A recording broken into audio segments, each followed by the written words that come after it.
was such that like I started to hunt down like original print versions of the first edition of the novel. Like I started to study certain epistemologies to understand, to follow the breadcrumbs of Octavia Butler, to understand kind of what the genesis of it was. I bring it into a classroom.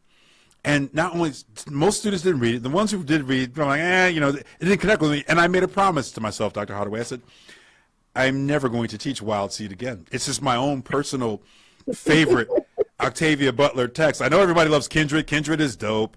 I know everybody loves the Parable of the Talents, so those are dope. I know everybody loves the vampire one. People love that as well.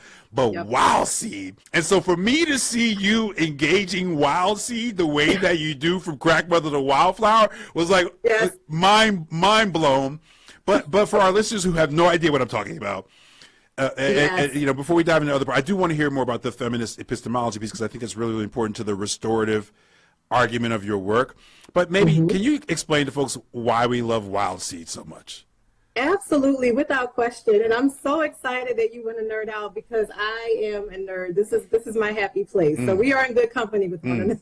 So yes, Endarkend feminism, epistemology, all of this language, epistemology simply means the source of knowledge. And so as Black women and as Black writers, it represents the ethos of how we show up to our work. Dr. Cynthia Dillard, in terms of just theoretical conceptualizations of how we show up to our praxis and our education by considering our full selves, mind, body, and spirit. So it really just describes our ethos of how we approach our work. And so this is what Endarkend epistemology means. In the context of Wild Seed, yes, Octavia Butler is known as the queen of Afrofuturism. She's known for so many great works, but Wild Seed as an origin story to the Paternus Chronology series, it is an exceptional story that talks about immortals. And so you have this story that tracks Black immortals.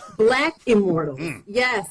Yes. And so I did some interesting things with this because, she's really, really tracking Anyanwu and Doro, and I center on Anyanwu because as a Black woman, she's an immortal and she shape-shifts to protect herself. And so my theorizing is all about this idea of remembering who we are and remembering our ancestral and intuitive and spiritual knowledge. And Octavia Butler captures this. And so some of her writing can be a little, this is the beauty of speculative art. It's the beauty of speculative writing. And so, it's interesting that you say that your students didn't engage with it. But when we think about just our ability to freedom dream and to reimagine what counterfutures can look like and to reimagine, the outcomes of